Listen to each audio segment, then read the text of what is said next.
Insultdan keyingi tiklanishda YMH terapiyani qo'llash, ya'ni reabilitatsiya uchun qanaqa bo'ladi? Insultdan keyingi holatda ikkita holat bor. Birinchisida insult o'tkazib, lekin miyada achak bo'lsa, bunda ozgina qiyinroq bo'ladi. Bunda nima uchun harakat qilamiz?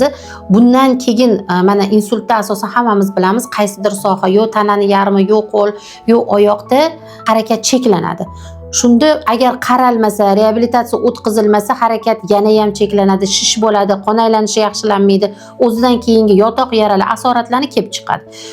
Shuni ushlab turish natijasida harakatlarni yana ham cheklanib qolmasligi uchun, limfalarda harakatda sekinlanib qolmasligi uchun bu yana ham yomonlashmasligi uchun qilinadigan protsedura bo'ladi. Qaytadi, harakatniki faqat 30-40% qaytadi.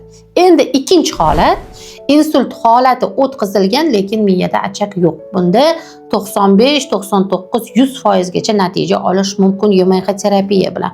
Chunki YMH terapiya o'zini ichiga rastяжкаlar, ya'ni cho'zish mashqlari, reflektor mashqlar, uqalash, silash, manual terapiya, juda ko'p funksiyalarni, juda ko'p harakatlarni, juda ko'p bajariladigan ishlarni, manipulyatsiyalarni o'zini ichiga oladi.